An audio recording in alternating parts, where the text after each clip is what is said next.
Hey guys, let's get more news about Steelers, but first, don't forget to subscribe to the channel and leave a like.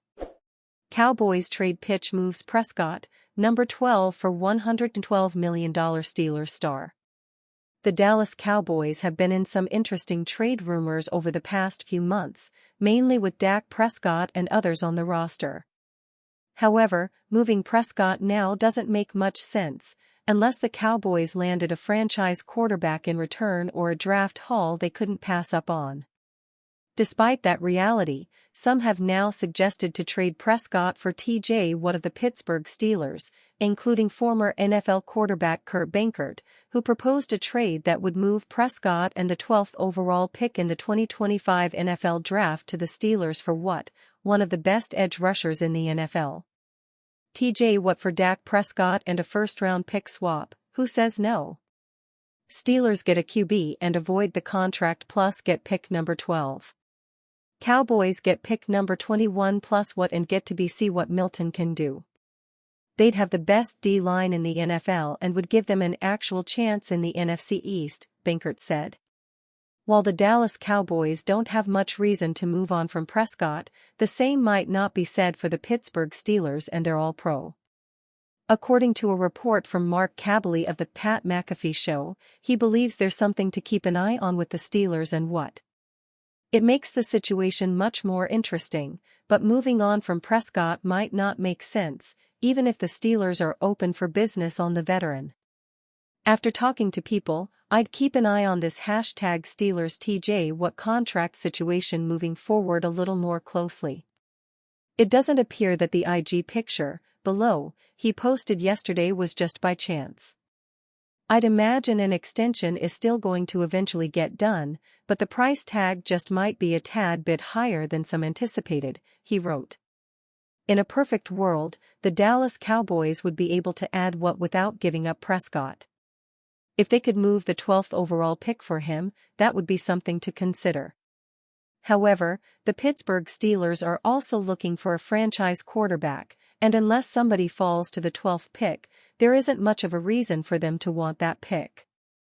Regarding Prescott, who's coming off a tough injury after ending his season with a hamstring ailment, he told reporters on Friday that he could play a game if he had to right now, and that he's close to where he wants to be. If I had to play a game today, I definitely could do that, Prescott said, per ESPN.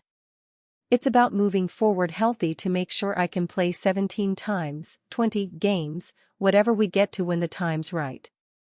I'm getting close to where I want to be. I don't want to put a percentage on it, Prescott said. I know we've got team activities coming up, imagine myself being involved in some sort if not all. This is a positive sign for the Cowboys. Ultimately, in no way should they trade a franchise quarterback for Watt, unless there's more to the trade to help them find a franchise quarterback again. Steelers Stock Watch, DL Logan Lee.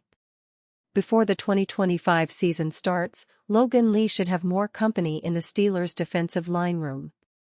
The team is widely expected to address the position, perhaps multiple times, during the upcoming draft. Lee is a carryover from their previous class, who did not have the opportunity to see the field.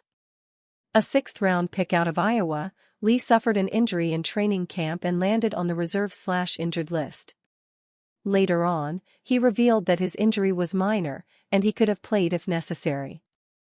The Steelers never had a need for him, so they never activated him. They did, however, open his 21-day practice window at the end of the regular season. That allowed Logan Lee to get some practice time in for before the season ended, a kickstart into the offseason. Recently, Steelers GM Omar Khan also spoke highly of the second-year player and his potential to contribute. On top of that, the team did not significantly address the position in free agency. While they signed 2 players, including Daniel Equaly, neither name moves the needle much. Lee will still have his work cut out for him to make the 53-man roster, but he is still the player the Steelers believed he was when they drafted him. Right now, they have Cameron Hayward, Keanu Benton, DeMarvin Leal, Montravius Adams, Dean Lowry, Isaiah Loudermilk, Lee, and the new guys, along with a stray practice squad-level player or two. That is already a full house in terms of numbers, but they have to improve the quality. Most of them return from last season, and the Steelers' run defense was not good enough last year. Logan Lee was not a part of that, which potentially gives him a leg up under the category of something different. But different doesn't always mean better, so he'd better prove last year's scouts right. Steelers host sleeper quarterback on pre-draft visit. The only update on the Pittsburgh Steelers quarterback situation is that there is no update. Aaron Rodgers is somewhere, seemingly anywhere but Pittsburgh. Mason Rudolph sits atop the depth chart, and the Steelers have a vague interest in the draft's quarterbacks. Picking 21st in the first round, Pittsburgh is in a questionable position to draft a passer. Perhaps too late for Shedeur Sanders and too early for Jackson Dart or Jalen Milroe, the Steelers may have to wait until round 3 for its next roll of the dice under center. Fortunately for Pittsburgh, the class is more crowded on day 2 than it is in round 1, providing a handful of options at the quarterback position. As such, the front office is doing its due diligence on the class, investigating potential pivots, or successors, to Rodgers. On Monday, the Steelers hosted sleeper quarterback Kyle Mccord on a pre-draft visit, per Jordan Schultz. Mccord fits squarely into the Pittsburgh passers of recent memory, startable, but rather uninspiring, and probably capable of piloting a first-round playoff exit. However, that's not necessarily a knock on Mccord, whose stock rose after a transfer to Syracuse.